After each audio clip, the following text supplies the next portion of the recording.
Most autistic people do generally say that we want social connections. There's part of the autistic population that might prefer to or mainly be non-speaking. I couldn't really talk for quite a few years of my childhood. One of the things I would personally encourage any autistic person to do is... Welcome back to the fourth video in our Embrace Autism series. This video is about relationships and communication. Autism is considered by many people as a social communication and an interaction disability. Firstly, we'd like to talk about some of the myths and stereotypes about autistic people and relationships and communication. These include: autistic people don't want or have relationships. False. Some of us do, some of us don't, just like the rest of the human population, and both are okay. Autistic people don't want or need to socialise. False. Some of us do, some of us don't, just like the rest of the human population, and both are okay. As human beings, we are hardwired for social connection. The National Autistic Society conducted a survey on mental health, and a huge number of autistic people reported feeling socially isolated. This has a negative impact on their mental health. Contrary to the stereotypes, most autistic people do generally say that we want social connections and that we want to feel connected. For some autistic people, socialising as an autistic person in a way that is healthy for us might look a little different to someone that's not autistic. That's okay too. Part of my own journey post-diagnosis is realising that I actually like socialising. But there's a caveat here, that it's done in authentic spaces where I don't have to mask, where everyone is being genuine, where I'm not having to worry about mind games or power games being played here. Socialising in spaces and with people where I can be my authentic self around other authentic people. In situations like this, I actually really enjoy hanging out, and I can do this sober.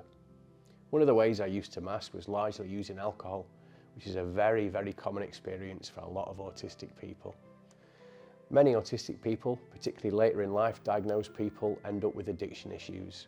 The root cause of that might be an unhealthy way of attempting to manage anxiety or be a coping mechanism to get through a social situation. For some autistic people, we enjoy talking in the car with other people because we don't have to sit opposite each other. We can still have a really nice, natural, flowing conversation, which is still being just as sociable. It might just look a little different to the expectations of a non-autistic person because we're not sitting staring at each other the whole time.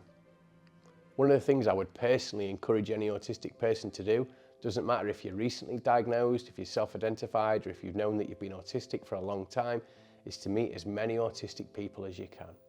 I've learned a lot about myself through meeting other autistic people and then redefining my own internal prejudices about what it is to be normal. For example, I don't need a huge number of friends to feel happy or to feel like I've got a positive and fulfilling social aspect of my life. It's not feeling that I have some sort of peer pressure or societal pressure to live up to, because my version of what a healthy amount of socialisation is within my own life might look very sparse compared to someone else's. But in reality, that's all I need. That's what makes me happy. That's my sweet spot for not feeling overwhelmed. Or you could be the complete opposite, and you might want tons of people in your life, but it's completely up to you. Both are completely okay. One of the important things to mention here when we're talking about relationships is communication. We've touched on this a little bit in some of the previous videos where we talked about language choice and use and the impact, both positive and negative, that this can have. Communication and different communication styles have a huge impact on all human relationships.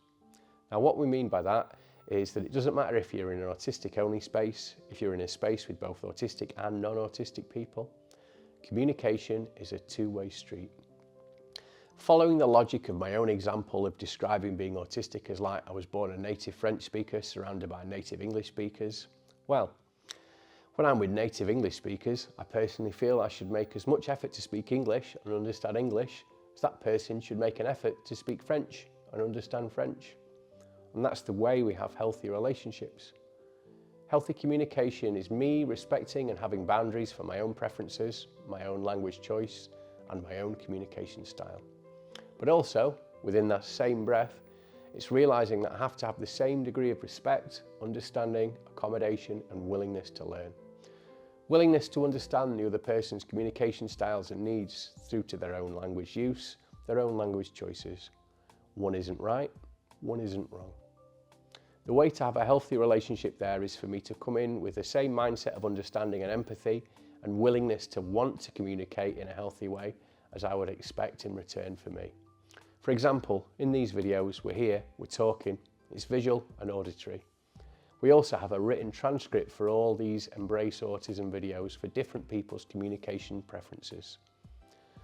There's part of the autistic population that might prefer to or mainly be non-speaking. When I was younger, pre-diagnosis, I had a severe stutter to the point that I couldn't really talk for quite a few years of my childhood. One of the things that used to frustrate me was people trying to finish my sentences for me.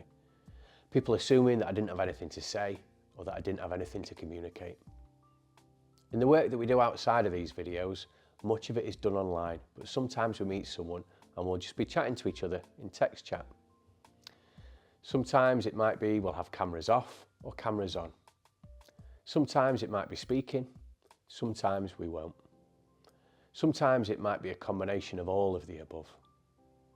All are okay. It's fine for you to decide what your preference is within the day. One of the ways that I've learned a lot about myself is being more mindful of what other people's communication preferences are. Even though I'm sat here chatting away today, believe it or not, there are some days I prefer not to speak. Be willing to go slightly out of your comfort zone to make spaces where everyone can feel included.